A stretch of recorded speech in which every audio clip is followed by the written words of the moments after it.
not about money.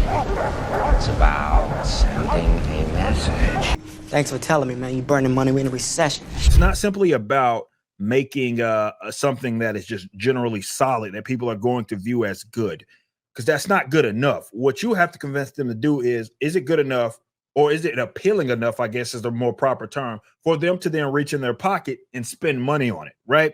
That's what they haven't been able to figure out. So even if X-Men 97 is, it's solid, like people like it. Some have said it's the best thing that's on Disney Plus. How much has Disney Plus lost in the last year? Well, they're currently fudging the numbers so that they can say, "Oh, we turned over a profit this month." Oh, by the way, the next time we disclose the numbers, it's going to be another horrendous loss, because that's actually what they've said. Yeah, that is actually what they've said. They've moved the money again, probably from the movie side, because they've been now releasing much more inflated budgets for their product. Doctor Strange in Multiverse of Madness, over 400 million. Infinity War was $600 million. What the fuck? What the fuck? When I saw that, I was like, bro, between those two movies, guys, between Infinity War and Endgame, they spent $1.2 billion. That's insane. That is insane. So are we even sure those movies, I know they made $1 billion on them. Are we even sure they made money though like that? Or even those films? What Infinity War did, was it $2 billion? Well, that would have had to have made money, but not nearly as much as what we initially thought. I know Endgame did about 2.4, didn't it? Infinity War did, do $2 billion. 2 billion. So it probably made about 200 million profit. Nothing like we would have thought. Nothing like what we would have thought. They have spent so much money on these films, bro. And Doctor Strange did not make money. No way. We used to talk about it as if it may have made a little bit. No, it didn't. With those numbers coming out of the UK, no fucking way that film made any money. No way. No way, no how. I don't know what to tell them. Well, I do know what to tell them. They got to figure this shit out. Can they figure it out? I am not sure. See, this is the best case scenario, my opinion. Maybe people disagree. Maybe the ass disagrees. I think the best case scenario for entertainment industries is that these sort of mega conglomerate, multinational, like massive corporate entities, they have all these properties up under them.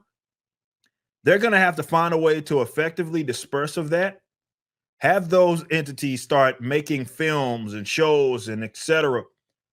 off of those brands independently, and using that term very loosely, not necessarily attached to some mega corporate entity, because I just do not envision a world where these guys are going to be able to make a lot of money, not at their current state, because they're spending too much and they're putting the money into things that are not getting a return. That's a recipe for fucking disaster. So you're overspending and there's no way out. Like, what way out does Disney have right now? If they continue right now, what way out? Even if, okay, we got what's the next movie about to come out with fucking Wolverine and shit, Deadpool movie, okay? Deadpool and Wolverine. No idea what the budget on that is. I'm not sure. But let's say if people are like, "Oh, I like it," and it made $800 million. So what? What does that mean? Seriously, like, what would that mean for the industry? Well, it won't have a knock-on effect to the next film. It won't do that. Exactly. You know, we saw Guardians of the Galaxy had the very poor opening weekend, but then it word of mouth spread, and so that actually did a lot for that film. That ended up with, well, I think the lowest of the Guardians movies, but it probably might have broke even, maybe made a little bit. I don't know. But that did progressively better because of the word of mouth. Yes. Then the Marvels come out, zoof, gone, dead. Out of there. It had no knock-on effect. So people could be, if people are going to turn out for Deadpool and Wolverine, they're turning out for Deadpool and Wolverine. It doesn't mean that they're going to then now turn out for Captain Black Falcon, man, America. We know they ain't coming out for that. And again, you want to talk about spending? How many reshoots are they doing of that fucking thing? Oh, they're reshooting the film now. Yeah, so They're not doing reshoot. They're refilming the whole fucking thing. yeah. So this has got to be inflated 350 now. Yeah, it's like you basically made a second movie.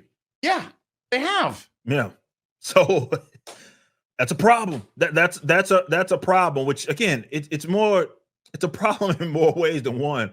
Which is, I'm not trying to be a doomer for the industry. I'm just saying that, guys, maybe we have to consider that in the future it's gonna look a lot different. Maybe it just is.